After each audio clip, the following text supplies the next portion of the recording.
She-Hulk will be making her way into Marvel Snap next week with the Collector's Tokens update in Series 4.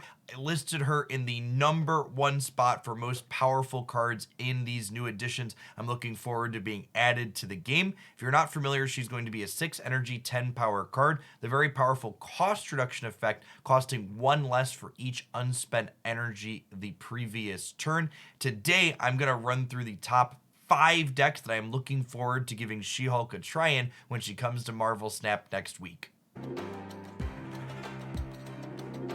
Up first, we have a shell I'm referring to as Honest Hulk. It's not doing anything particularly fancy or tricky. We're looking to use Sunspot to soak up unused energy on turns where we're passing to play She-Hulk as the follow-up. We could just pass on turn 3 to play her out on turn 4 alongside of another one, but the most powerful thing we're likely looking to do with this list is pass on our turn 5, so that way our turn 6 can be She-Hulk plus Arrow, or She-Hulk plus Enchantress, or She-Hulk plus Shang-Chi to put a lot of power into play, as well as disrupt whatever best thing our opponent is looking to do.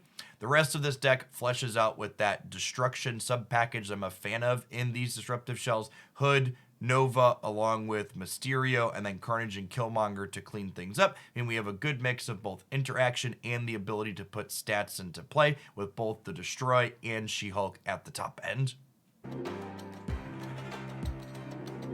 The remaining 4 ideas I have for She-Hulk are a lot less fair than the Honest Hulk deck, largely leaning on the fact that Wave's interaction with cost reduction is incredibly powerful in Marvel Snap. So Wave's on reveal here says next turn cards in both players' hands cost 4, and the way this works with She-Hulk is She-Hulk will get set to a 4 cost, and then her cost reduction will get applied, meaning if we play Wave out on the 5th turn of the game, leaving 2 energy up, She-Hulk will be 4 minus 2, or just 2 energy on the 6th turn, while everything else in our hand costs 4 energy, meaning we can She-Hulk plus any other card in our deck on the 6th turn of the game when we play that Wave on turn 5.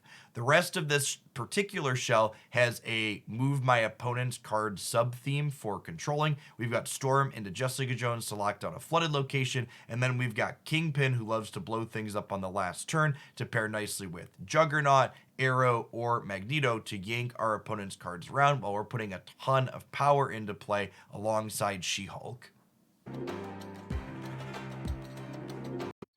Our next deck here, which I am calling Dirty 30, has the Wave on 5 into She-Hulk plus another card on 6, but you'll note that that involves playing a card on the 5th turn of the game, meaning we can't Infinite on the final turn, but that's where Psylocke comes in. Psylocke is a 2 energy card that when she flips up, she gives us an extra energy the following turn, and the way this works out is if we Psylocke on turn 4, we'll have 6 energy to pass with on turn 5, meaning on turn 6, we can She-Hulk for free along with Infinite, giving us 30 power to distribute over 2 locations. We have Sunspot to take advantage from the 6 energy we're going to be passing with on the 5th turn, and you'll also note that I have a plethora of other 2 energy plays here because we're going to be playing Psylocke on the 4th turn, meaning we want to use our extra energy on that turn to add something to the board as well. This build looks like it should be a ton of fun. I've also got Dracula in here as well to help take advantage of that info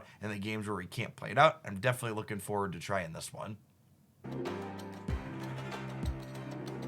The most obvious and perhaps powerful shell to shove the She-Hulk Wave combo in is the already established deck in the format that's abusing Wave with cost reductions.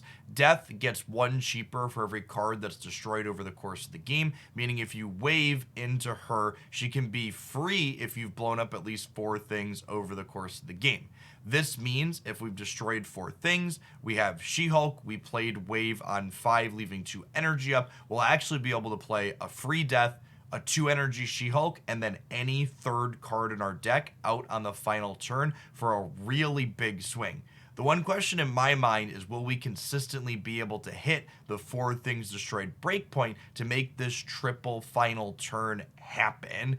One thing that was noteworthy about the previous iteration of this deck is you only had to worry about blowing up 2 things because you were just playing Death plus 1 other card, and even with adding something like Squirrel Girl to this deck to make blowing up more things go a little bit more cleanly, I wonder if the consistency is really here, but this is definitely something I'm going to want to try out because the ceiling on this is high if it's something that we can get to go off.